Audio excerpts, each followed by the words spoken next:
watching Good Morning San Diego. Welcome back here. The investigation is now underway into what went wrong on that Carnival ship Triumph. Investigators with the Coast Guard and the National Transportation Safety Board are trying to figure out the source of the fire in the engine room.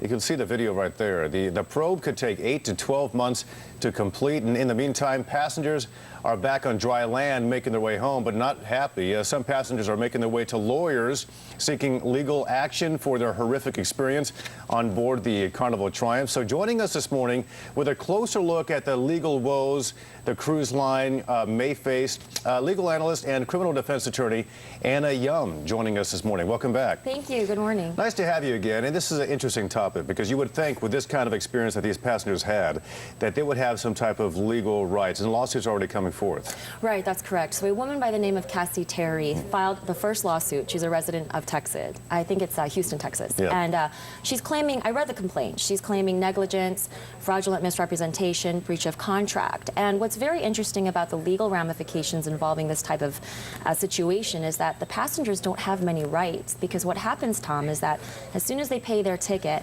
they sign off on a legally binding contract. And as you can imagine, this legally binding contract really is set up to protect the corporation, meaning to protect Carnival or Royal Caribbean or what have you. So these rights for the passengers are very limited as soon as they decide to go on this cruise.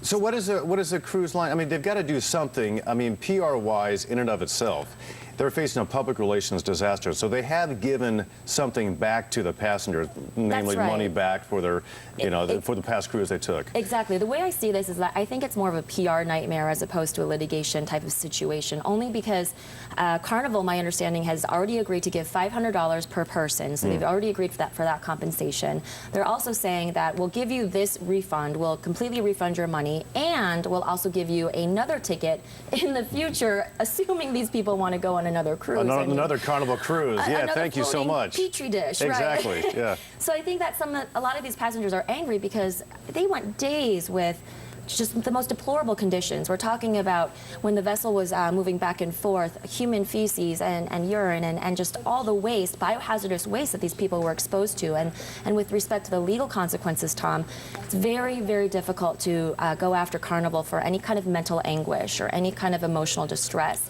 These passengers actually have to sustain a physical injury in order to recover damages. So absent those physical injuries, it's going to be very difficult for passengers to do that. It's all in the fine print. Do you see somebody arguing, well, my life physically was put in danger because of the filth and the refuse and all that? So it wasn't just mental anguish, they might argue, that their lives were really in danger here. Right, and that's what KUSI-TV, the woman, is saying, the plaintiff is saying, is that my life was in danger. I didn't know if I was going to make it out alive. But my understanding is that if you didn't actually suffer from a physical injury, so for instance, if someone didn't fall down a flight of stairs or suffer some sort of gastrointestinal illness as a result of being exposed to the human defecation, then it might be a very, very difficult hurdle to overcome. And these corporations are protected. That's the crazy thing. They're staffed with pretty good attorneys, I would imagine.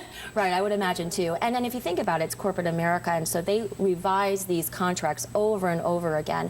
And they have what's called a forum selection clause. So for instance, Carnival is headquartered in Miami. So what they're saying is that if you're going to file a lawsuit against Carnival, you have to bring it in federal court in the Southern District of Florida, not in Chicago, not in New York, not in Texas where you live. It has to be in Miami. So if you think it from the plaintiff's perspective, they're thinking, wait a second, I have to get a lawyer in Florida, I have to travel to Florida, any type of litigation has to happen there.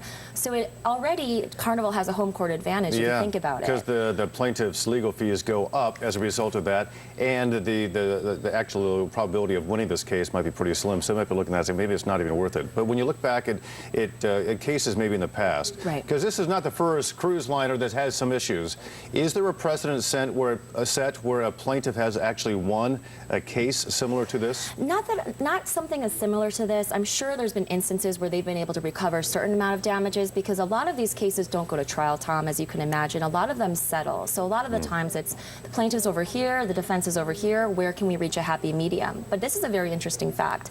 in the past 2 years, there have been 10 engine fires on these cruise liners. 10. For instance, the Carnival Splendor, Sure. 2 years ago in 2011, same situation. Cabin fire caused there to be a power outage, but there was no litigation that happened in that case, and that case didn't garner as much publicity and a PR nightmare as this case. This case had the international attention, and that Splendor cruise ended up docking here for repairs in San Diego, but still nothing came out of that to benefit the plaintiff. Nothing came out of that. And so I think that what's going to happen this time around is that a lot of plaintiffs might be emboldened by the fact that this is a PR nightmare, and they might try to use that as leverage. But I read the contract regarding the Carnival Triumph, the current cruise line, and it said that there was an actual waiver of a class action. So in their legally binding contract, they said there's no class action allowed.